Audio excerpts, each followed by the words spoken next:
Oh, it's trying to sprawl over, isn't it? I think what we're going to do, okay. Might make get me What we're fly. going to do is Butterfly. cut there. All right, we'll let you lay over. You might. Oh. Looks like you laid over, so I had to scratch. My hands are full. Yeah, scratching my head with my phone. Oh, I'm actually doing 10 minutes of video. Good thing I deleted some stuff. Actually get some good video. The best B-roll ever. All right. You could lean that up against. He'll stand up on his own here in a minute. Put some grass there. No, next time he gets bothered, he'll straighten himself up. Oh wow, this wasn't flowering last time I looked. That's the Cocoa Jujube. It's a little thorny. So this is. Maybe we'll get to know what it tastes like. Oh. Cut back here. Any big... I think I want to leave at least one of these lamb's quarters and let it go to seed. So. He used to do fancy smancy amaranth. He came back to the lamb's quarter because it's pretty infallible.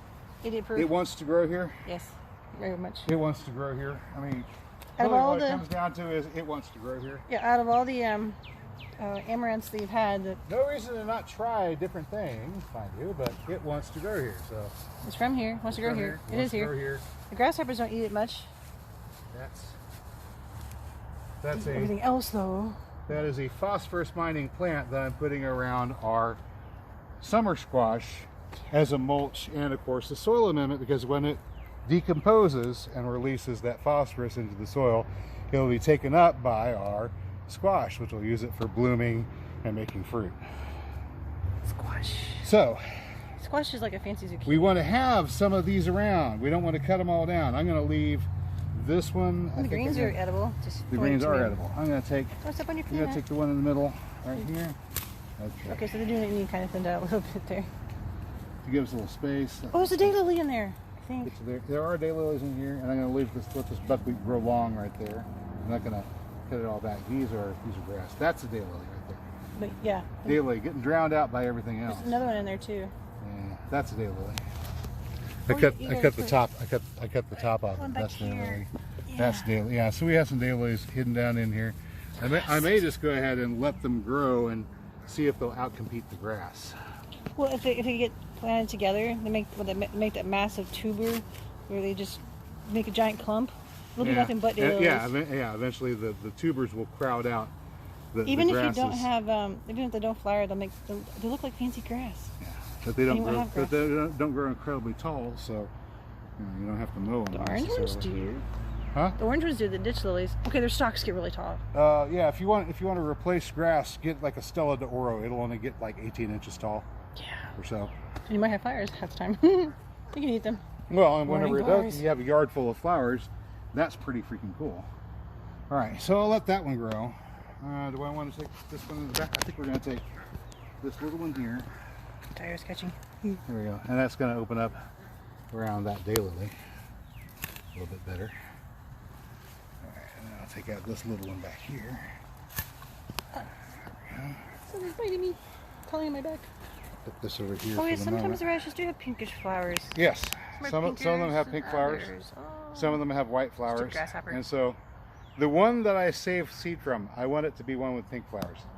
Because I think the pink flowers are pretty. Yeah. And most of the time, we're not going to grow these with pink buckwheat. We're going to grow them with white buckwheat, an annual buckwheat, which has white flowers. Right. So the combination of the white flowers from the buckwheat and the pink flowers from the radish put on a nice, colorful, pretty display. It's a treat for the pollinating insects.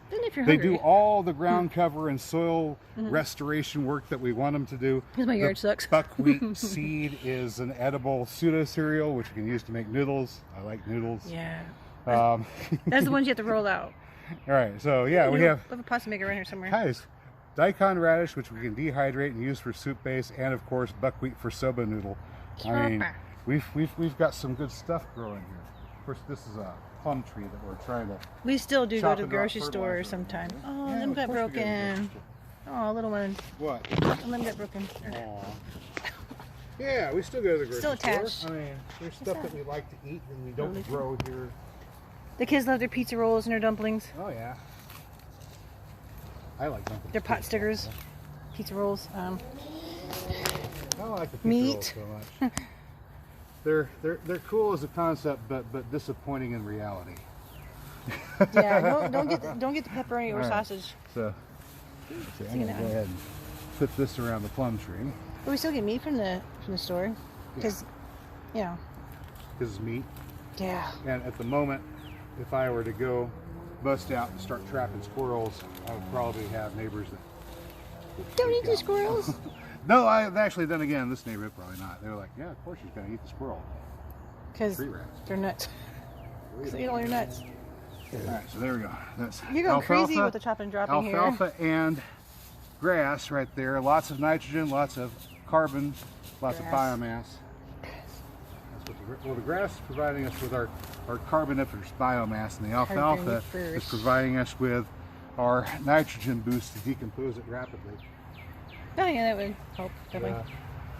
You gonna leave some of the lamb's quarter? Jeez. The lamb's quarter is providing easy, careful.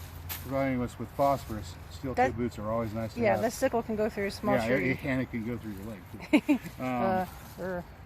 It's basically a machete. It just hooked. There you go.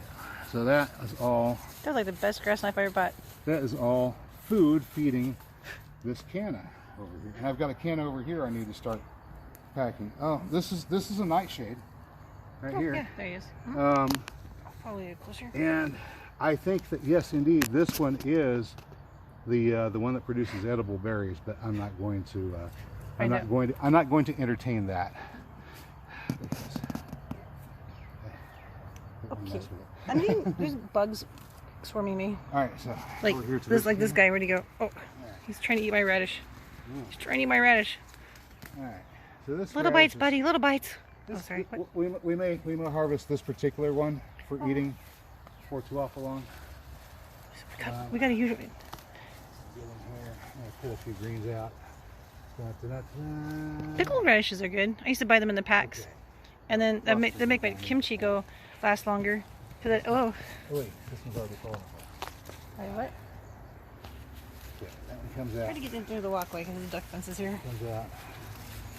This one needs to come out. There we go. Stupid grasshopper. There we go. All right. There we go. Okay, now we can get in here. You're in there. Ah! Grasshoppers. Scaring the grasshoppers. Little witters.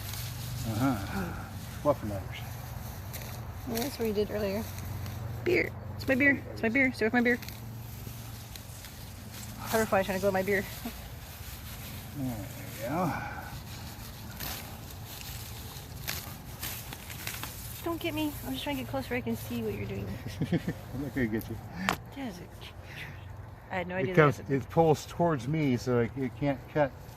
And I'm just like squeezed in between the duck fence. It cuts backwards. And this is the original duck yard, but it's corn planting and the stuff planting season. Yeah, and we let the ducks get on this and stay on this for too long, and they trampled everything down, and they got it just back down to bare soil. It was looking pitiful. Yeah, so we kind of cooped them up in a little space, and then we'll let them into the corn later, I think, is the plan. Yeah. They can eat all the undergrowth. Exactly. And they'll weed under the corn, they'll eat all the grasshoppers. They'll make sure that we have a harvest from the corn. Because the grasshoppers will eat the tassels, little witters. Oh, so aggravating. And if they eat the tassels... You're taking all the square down? Yeah. Hoverfly, don't eat me. Yeah. I wanted to make sure we got a little bit more light back here. Okay. Your Kenna's probably like, hey, thank you. Yeah. We'll get some in the morning. Oh, yeah. We kept a couple of radishes, the canna. More phosphorus. Yeah, it's a long ways to go. Plum tree's not making any fruit, but it's going to want it for making roots. Okay, so you're going to be able to do all this tonight, or you're just going to still chop and drop in the evenings? Oh, in the evenings is a good time to do it. Or early in the morning. You want to do it when it's not too hot out. Yeah. Otherwise... We have to wait for the shade to get behind all those trees in our neighbor's yard. The house is like abandoned for a couple of years. So yeah, it looks like it's a carefree, easy gardening system that has no work at all involved. There is work involved. It's just not a lot of hard work, I guess. I would call this busy work. Something to do in the evening.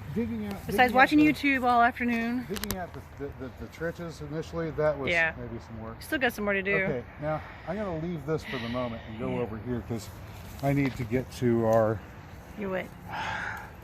Alright, Ipomia batatas. Alright, I'll cut that right there. My YouTube friend.